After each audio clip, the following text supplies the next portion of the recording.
and a very warm welcome to Landmark Case Analysis, which is presented to you by Law Seco.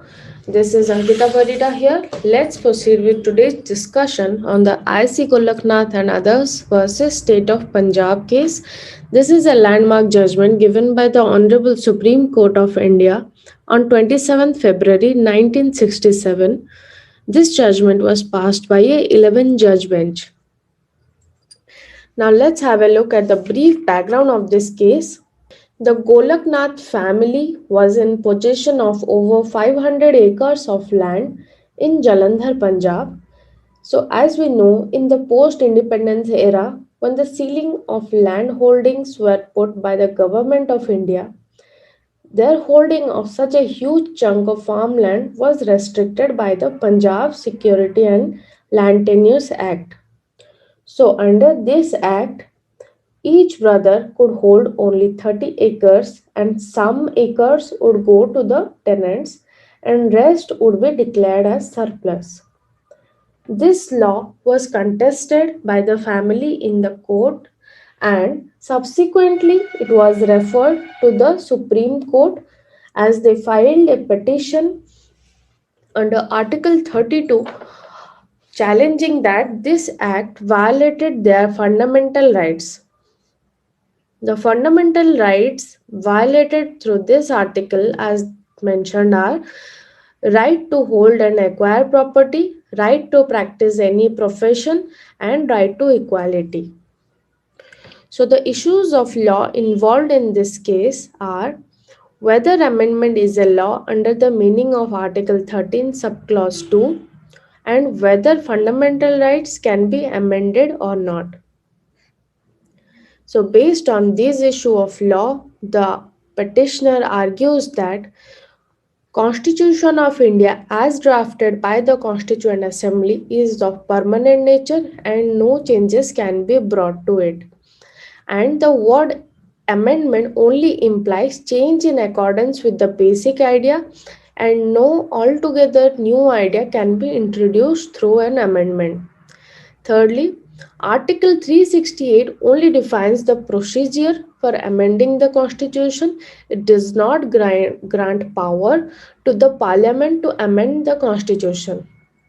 And most importantly, it argued that fundamental rights, being the essential and integral part of the Constitution, they cannot be amended or taken away by any act of Parliament as they are the soul to the Constitution. Based on this argument, the respondent argues that constitutional amendment is a result of exercise of the sovereign power and it is different from Parliament's power of making laws. Secondly, the very objective of making amendment to the Constitution is to make changes according to the changing needs of the society, else the Constitution will become a very rigid Constitution. Thirdly, no hierarchy was mentioned in the constitutional provision as basic and basic. So therefore, equal importance and equal status is given to all provision of constitution. And fourthly, they argued that this question of amendment is a political question and it should be kept outside the scrutiny of judiciary. Based on this contention, the judgment and reasoning passed by the court are the Supreme Court said the Parliament has no power to curtail fundamental rights and it reversed the earlier decision given by the Supreme Court, which had upheld Parliament power to amend all parts of the Constitution. So, on this Golaknath landmark case, the Supreme Court held that Parliament has no power to curtail fundamental rights. Secondly, it says that the Article 368 only talks about the procedure to amend the Constitution and it does not agree that it contains power to amend the Constitution itself.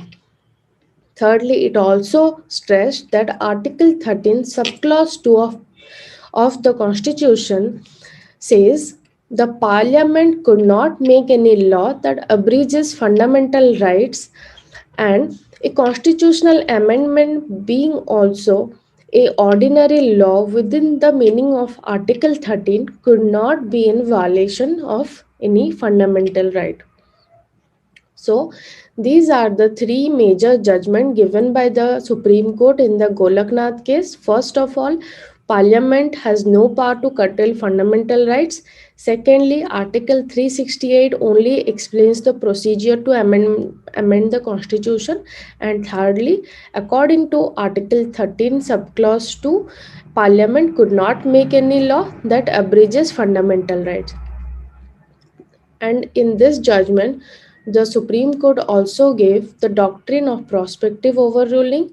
So, as per this doctrine, this law is applicable on future dates only, and past decisions will not be affected by this judgment.